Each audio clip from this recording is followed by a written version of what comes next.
მოგესალმებით ქალბატონებო და ბატონებო, მოკლედ დღეს იწყება ლიგა. ლიგასთან ერთად იწყება ბატონი გიორგი მიქაუტაძის დებიუტი კი და ხო რა ლიგაზე ხო პირველად არის. Короче, დღეს არის 6 წელი თამაში რა, საინტერესო თამაშები არის სულ ყველა რა, ყველა გუნდთან რაღაცნაირად გაძლიერებული მეჩვენება მე პირადად რა სხვების არ ვიცი. რა ვიცი, რაღაცა ისეთი ამბები ხდება. ერთ-ერთი თამაში არის ტოტენჰემი ვილიარეალი. ყველაზე მეტად რაც მაინტერესებს მე პირადად დღეს ეგ არის. იმიტომ რომ ტოტენჰემი მაგრა გაძლიერდა, იქ ხავი სიმონს დაიმატეს, ის რიჩარლსონის ყოძზე არის და კაუჩი კაი გუნდი არის რა. PSG-თანაც გამოაჩინეს, რომ შვენიერი გუნდი იყო და ამათთან მოუწევს ვილიარეალს დაპირისპირება, რომელმაც ძალიან ცუდი თამაში ითამაშეს ამ შაბათს თუ კვირას რო არ მოგატყუოთ რა. даже ფანები წერდნენ რომ ერთადერთი ფეხბურთელს ვინც გავდავა მარტო ჟორჟი იყო რა და მე მგონი მართლა ეგრე იყო, იმიტომ რომ ეგეთი ცუდი თამაში მაგათგან არ მინახავს რა. ორი ისეთი კაი ასისტი უნდა გაეკეთებინა ჟორჟს, მაგრამ ორივეჯერ აცილეს ვილიარეალის ფეხბურთელებმა და გავჩერა. ცოტა გაბრაზებული ვიყავი მაგ თამაშში, მაგრამ ეგ არაფერი.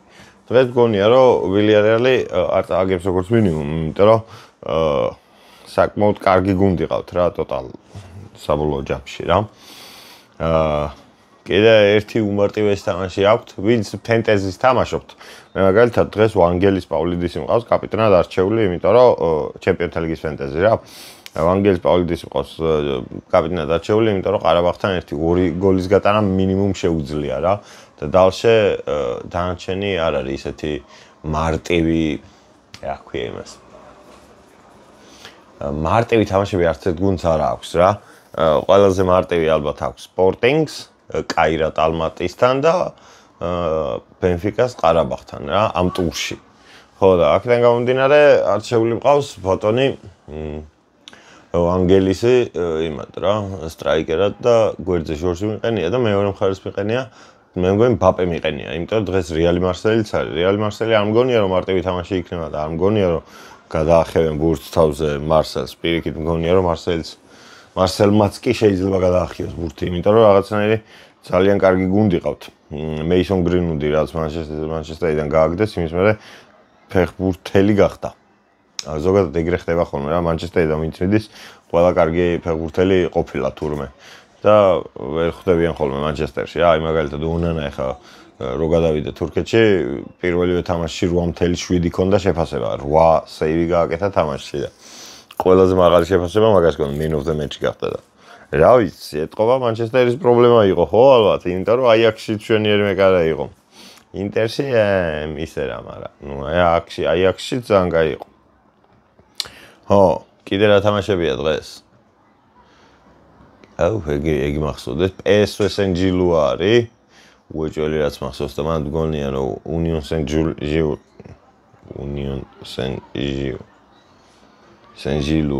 ხო, Saint-Gilloise. არ წააგებს მარტივად მაგ თამაშს, ვიღაცებს თუ გონიათ რომ PSV რა მაგარია, მაგას ბილეთს დავწერო, არ დაწეროთ არ გიჩვენებთ, იმიტომ რომ არ მგონია რომ ეგრე მარტივად მოიგოს რა. მე მგონია რომ პირიქით Saint-Gilloise-საც ექნება გოლის გატანის უნარი. და შანსებიც ბლომად. აქედან გამომდინარე მაგ თამაშს მიკარებას არ გიჩვენებთ. არსენალის თამაშება ეგ დამავიწყდა პროსტა. ლენკა, არსენალის თამაშება. რა? არსენალის ტელეფონად ხავე. რა არის? რა არის? ლენკა, ჩემთან არის. როგორც ყოველთვის. ჩემთან. საჩეხვეთი. დაჟე გამიზადა. იცის რომ ფლეშკოზე უნდა შევიდე. დამავიწყდა რა ერქვა. დავიწყდა თამაშები. ზოგი თამაში მახსოვს. ბილბაო არსენალი არის. რეალი მარსელი, იუვე დორტმუნდი, ბენფიკა ყარაბაღი, PSV Saint-Gilloise და ტოტენჰემი ვილიარეალი. ტოტენჰემზე ვილაპარაკე, რეალზეც ალბათ ვილაპარაკე უფრო. რეალი მარსელი კაი საყურებელი თამაში იქნება. ენგონია რომ პროსტა ვერი დომინირებს რეალი, ისე როგორც გონია ყველას რა. იუვე დორტმუნდს რაც შეეხება, იუვემ ძალიან კარგი რაღაცები გამოაჩინა ინტერთან თამაშის დროს.